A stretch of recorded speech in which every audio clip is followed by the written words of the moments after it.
Hi, students at Jessica and Keith's online workshop. I'm really excited to be talking to you today. I'm a fellow veteran and writer, and I'm so glad you're making the choice to be writing about your experiences. It's just so important.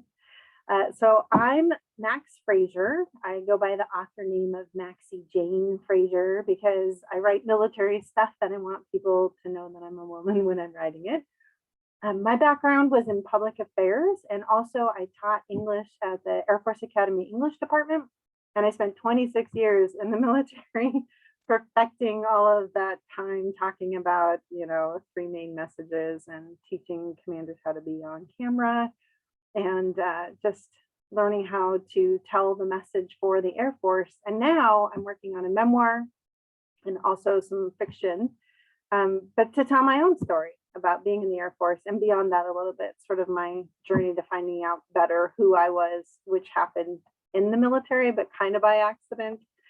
I guess I'll add to that my brother was 3 years ahead of me. We both went to school at the Air Force Academy, and I just sort of did whatever he did.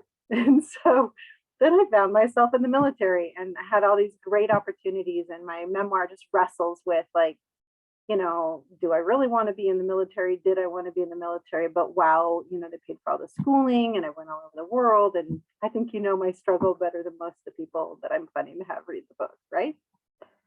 So my literary background, when did I start writing? As early as I can remember, and I'll bet that's true for a lot of you as well. I have a whole little book of very bad poetry, like 6th to 12th grade. My little book, Freedom, the Spirit of Horses, was selected for a Young Authors Conference when I was in 5th grade. And that's all to say that I've always cared about words and telling stories, and mostly because I love to read. And I hope that's the same for you, because I think that reading is one of the most essential parts of being a writer. We form a literary community, so we read each other's work and we're in conversation with each other in this work. I started writing pretty seriously, though, the kind of writing I think that Jessica and Keith are asking about when I retired, like right at the end. So I retired in 2017 and I started writing in 2016 pretty seriously. A piece that got published at Consequence. You can find it now at Consequence Forum. It's called Here Is Where My War Story Begins. And that is going to probably end up being a part of my memoir, as is the other piece that I would point you towards that it can be found at the Line Veterans Literary Review. And that one is First Unbecoming. And so for both of those are also great publications for you to be reading and paying attention to, because they're going to be places that you'll probably want to publish yourself. So what are some crucial pieces of knowledge for any writer submitting work for publication, right?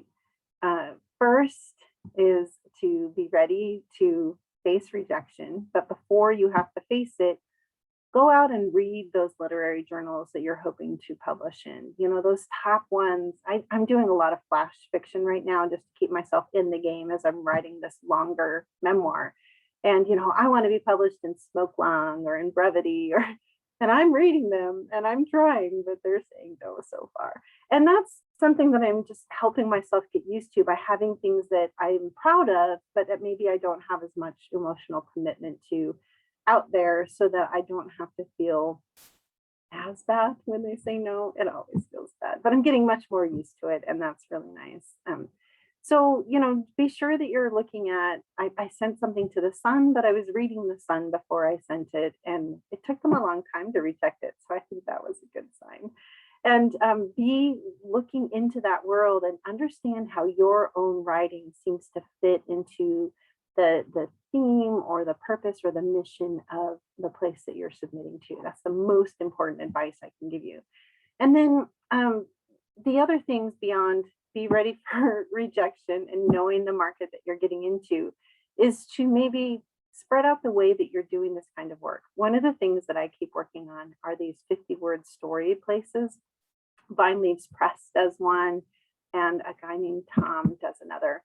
And so I'm working on 50-word stories, 300-word stories, 1,000-word stories. And those are great places for me to go back in and be fine-tuning my craft at the sentence level and at the paragraph level so that that can then leach over into my larger project, this memoir. And it gets you out into the publishing world as you're saying, hey, what do you think of this one? And I'm learning more about the expectations in each genre as I go, but I'm getting better at writing them.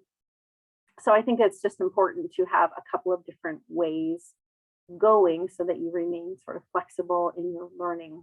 And so that reminded me that you should have some ways to track what you're doing. And one place that I track that costs $50 a year is called Duotrope. And in there, you can, like, say you submit to, Oh Dark 30, the Veterans Journal.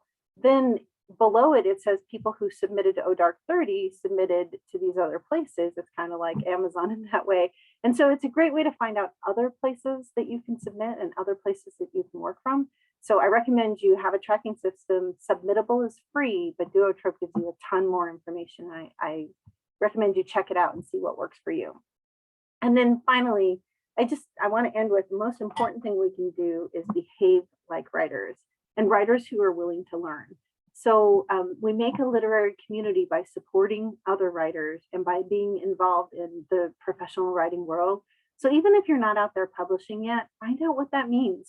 Get out there and read some stuff, retweet something you like from a magazine on your Twitter, or share a post on Facebook, like something on Instagram. And if there's a way to do this on TikTok, tell me, because I'm 53 years old and I need to get more flexible with my social media.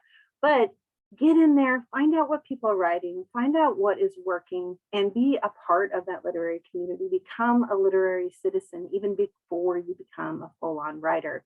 And then behave like a writer, not a writer that knows it all, but a writer that is constantly learning.